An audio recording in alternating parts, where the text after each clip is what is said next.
So why does planning matter for cities? Well, if you want to avoid urban sprawl, if you want efficient cities which have the right infrastructure that we can afford in the longer term, if you want people connected to jobs, schools, hospitals in the right place, it's not going to happen by chance. It has to be properly planned.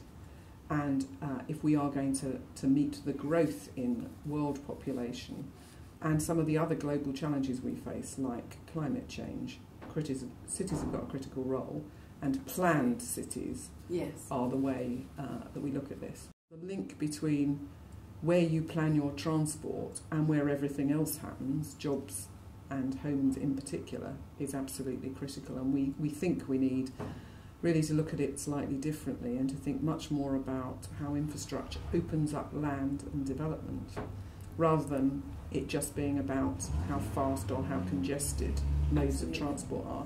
So it's the interaction between different things, isn't it? It's how people live their lives and where they go to work and how different modes of transport work and how just the whole place works, which I suppose is what planning is all about, thinking about the interaction of all the different things and then making sure you're doing the things that work.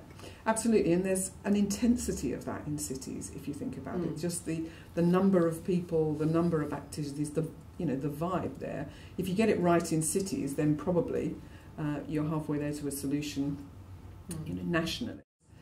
England is different in different places, and one of the things we've argued for is for government to adopt the same degree of transparency around its spatial or mapped information as it has, say, around financial data, etc.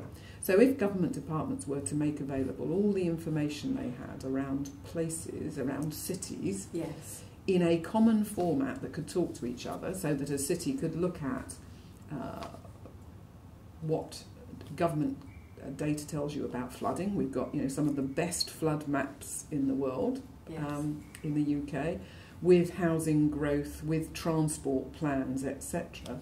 It would help us have the sort of debates we have about where things should go and what should happen where, and it would also help us nationally, citywide and even more locally, to understand how we need to make things join up in order to create great places. If you start to talk to people about shaping their place, they get to that. Where the jobs are needs to be connected to where the people live, that you actually have to get from A to B. They are absolutely critically interested in how easy or not it is to get to their hospital.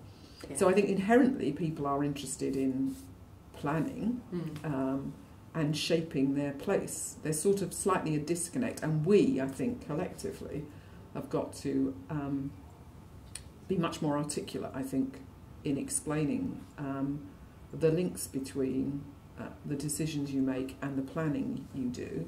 So, we all know our children need somewhere to live. That translates into actually having to provide more housing. We all want mobile phone coverage.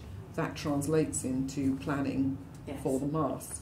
We all want to keep the lights on, but actually, we're really struggling to plan to provide energy infrastructure.